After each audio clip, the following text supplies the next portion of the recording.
Vous voulez savoir comment ça se passe en immobilier dans Vaudreuil-Soulanges? Bonne nouvelle, c'est exactement ce qu'on va partager avec vous dans cette vidéo.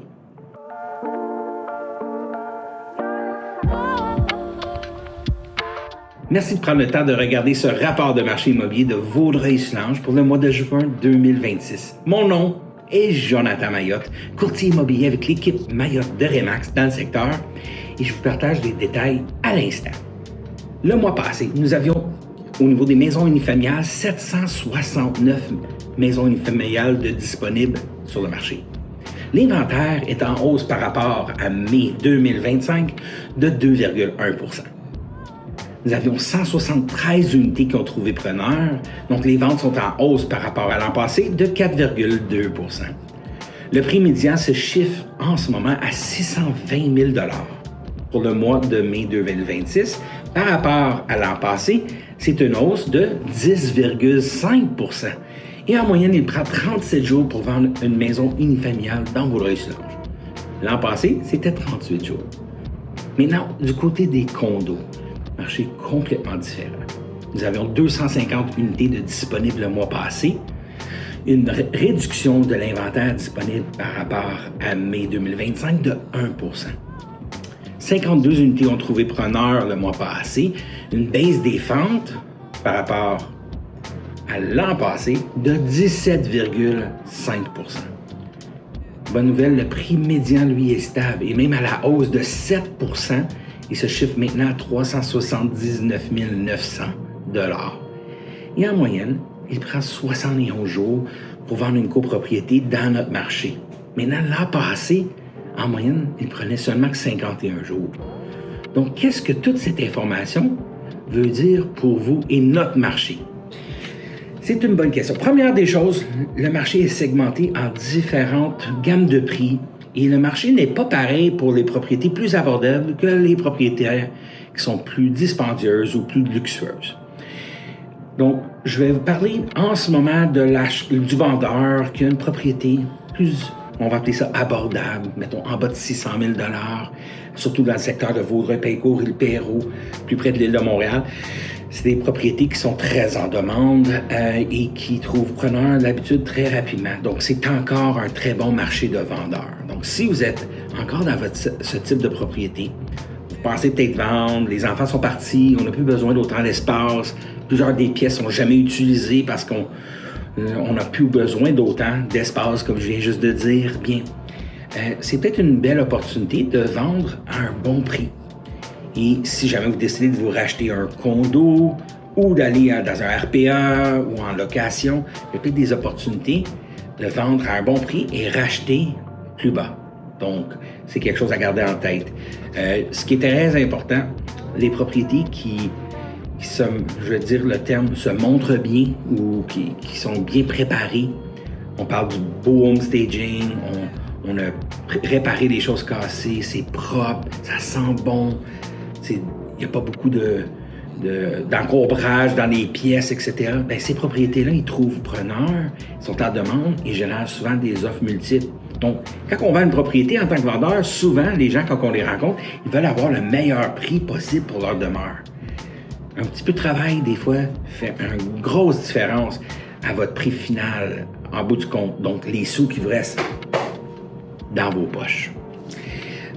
Au niveau des maisons unifamiliales plus dispendieuses, dès qu'on dépasse le 700 000, 800 000, c'est encore un bon marché de vendeurs, mais plus balancé. Des fois, ça prend un peu plus longtemps à vendre. Dès qu'on dépasse le 1 million, surtout 1,2 million, on tombe vraiment dans un marché d'acheteurs. C'est la réalité en ce moment, donc c'est important. Tous mes vendeurs de propriétés, plus d'1 million de $, c'est le temps qu'on met un peu d'eau dans notre vin. Je sais que c'est peut-être pas ce que vous voulez entendre, mais c'est la réalité. Il faut être flexible. Il faut regarder les chiffres, les offres d'achat avec objectivité, pas d'émotion. L'acheteur ne va pas vous payer pour toutes les belles mémoires et les gros travaux. Puis vous avez tellement travaillé plus fort sur votre gazon que votre voisin. Je comprends. Mais l'acheteur, lui, va vous payer ce que le marché est prêt à payer. Pas les côtés émotionnels de la transaction. C'est ça qui est difficile, hein? En tant que vendeur, on voit tout le travail qu'on a fait, tout l'entretien qu'on a fait, puis on veut avoir le meilleur prix possible. Mais des fois, le marché n'est pas prêt à nous payer ce prix-là. Donc, c'est important de regarder les détails avant de mettre à vendre et aussi préparer la maison en conséquence, avoir un bon plan d'action lorsqu'une offre va arriver, de ne pas tout prendre au personnel, d'être capable d'être objectif, d'être flexible un petit peu, pas seulement sur le prix, ça peut être des conditions et tout. On sort d'un temps où est-ce que tous les vendeurs avaient tout ce qu'ils voulaient sur un plateau d'or d'un acheteur parce que l'acheteur n'avait pas le choix. Maintenant, on a un petit peu le retour du balancier. Donc, c'est important d'être flexible un peu, tout en respectant votre budget, évidemment. On se comprend. Si ça ne fait pas de sens pour la vente de votre propriété, vous n'êtes pas prêt à vendre à ce prix-là, c'est votre choix, c'est votre droit. OK? Mais si vous voulez vendre, conseil d'amis, travaillez avec un professionnel, travaillez avec quelqu'un qui va développer un bon plan d'action, un bon plan de marketing pour la propriété afin de vous dénicher l'acheteur parfait pour votre demeure. OK? Si vous êtes un acheteur dans ces gammes de prix-là, vous avez un peu plus de choix, plus de flexibilité. Pour une fois, vous avez comme le gros bout du bâton. Ceci dit, les propriétés qui sont plus dispendieuses, mais qui sont vraiment bien préparées, bien entretenues. On parle, c'est nickel en dedans, c'est peinturé frais, ça sent bon, c'est propre. Les nouvelles, les améliorations apportées au fil des années est à jour. Toiture récente, tout ça, là, toiture, fenêtre, porte, la belle cour, etc. Bien, souvent, les acheteurs vont les aimer, ces propriétés-là. Fait qu'il se peut, même si c'est une propriété de luxe ou plus dispendieuse, que vous soyez en offre multiple pour cette propriété-là. C'est fort probable que si vous l'aimez, un autre acheteur va l'aimer aussi. Donc, en tant qu'acheteur, c'est important d'avoir quelqu'un pour vous accompagner, représenter vos besoins. Maintenant, je ne parle pas juste de moi et mon équipe. Utilisez nous ou utilisez quelqu'un d'autre, mais utilisez quelqu'un. Quelqu'un avec qui vous avez confiance, quelqu'un qui connaît le secteur.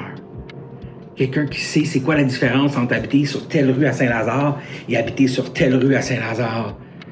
Ah oui, les maisons sont moins chères ici puisqu'il y a des problèmes de ci ou de ça. C'est des détails qui sont importants. C'est pour ça que vous engagez un professionnel. Si ce professionnel-là vient de l'extérieur et ne connaît rien du secteur, même s'il est excellent dans ce qu'il fait, vous êtes dans un désavantage. Prenez quelqu'un de local, mais quelqu'un de confiance avec qui vous voyez travailler à l'avenir. OK?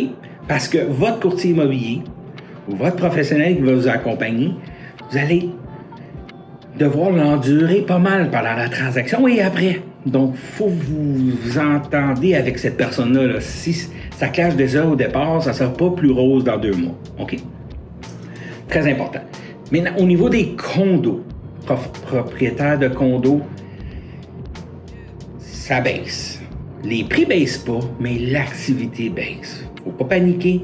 L'investissement est encore bon. On va regarder 7% de plus que l'an passé au niveau des prix. C'est merveilleux, là. Mais ce qu'on voit sur le marché, c'est souvent les mêmes types de propriétés qui trouvent preneur. Ceux qui trouvent preneur, c'est les condos, un peu comme les maisons unifamiliales, bien préparées. Une belle couche de peinture fraîche, ça sent bon, c'est propre. On laisse pas traîner, c'est pas encombré dans notre unité. On fait attention aux petits détails. On s'assure de mettre toutes les chances de notre côté en tant que vendeur. Si c'est le cas, et si le prix est fixé justement, parce que vous pouvez avoir le meilleur plan de marketing, les meilleures photos, le condo peut être magnifique, mais si le prix est trop haut, puis vous n'avez pas fixé le prix justement aux conditions du marché, just too bad. L'acheteur, il connaît l'information. L'acheteur d'aujourd'hui est renseigné. Les chances de vendre plus cher juste parce que on veut vendre plus cher, c'est moins souvent aujourd'hui en 2026 que ce l'était dans le passé. Donc, le premier hameçon, le premier hook, excusez-moi l'anglicisme, pour trouver un acheteur dans le marketing, c'est le prix. Si le prix n'est pas fixé justement, plusieurs acheteurs vont même pas voir votre condo. On se comprend? Donc, bonne mise en marché, travaillez avec un professionnel, quelqu'un de confiance, et puis ça va bien aller.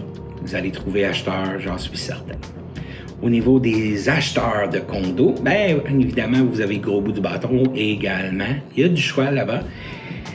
Si vous êtes je ne veux pas dire le mot, mais je vais utiliser le terme menotté à un secteur. Je dois absolument être dans un certain secteur. Que ce soit une séparation, on doit rester pour l'école, on doit absolument être là parce qu'on n'a pas de voiture, etc.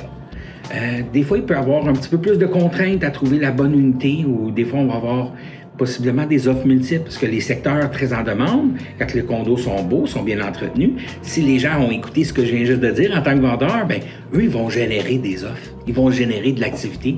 Il se peut que vous soyez quand même en offres multiples. C'est pas parce que le marché est ralenti un petit peu. Quand je dis ralenti, il faut se comprendre. Là. Le prix médian est en hausse de 7 %. Ça ne veut pas dire d'aller offrir 50, 100 000 en bas du prix demandé, à moins que le prix demandé est 100 000 trop cher. Là, quelque part, quelqu'un n'a pas fait son travail, n'a pas expliqué à un vendeur la réalité du marché. Mais, ayez un bon plan de match. Votre préautorisation, cochez ça, réglez ça tout de suite. Allez geler un taux d'intérêt. Ils vont annoncer un taux d'intérêt bientôt, dans quelques jours. Est-ce qu'il va être à la hausse, à la baisse? Ça sera à voir.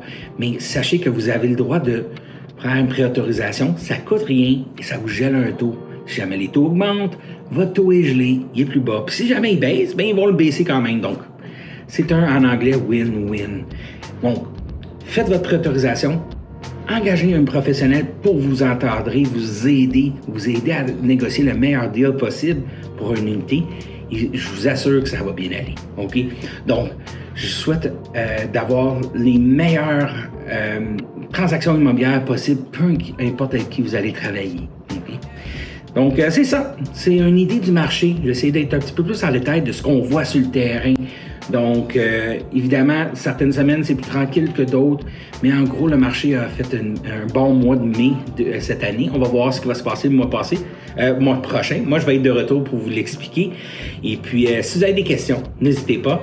Si je peux vous demander une faveur, si vous avez trouvé quelque chose d'intéressant dans cette vidéo, quelque chose qui vous a apporté de la valeur, je vous invite à appuyer sur le like button, excusez-moi le terme en anglais, ou même de vous inscrire à la chaîne ou partager cette vidéo avec quelqu'un avec qui vous connaissez, qui pourrait trouver de la valeur dans cette vidéo, évidemment. OK?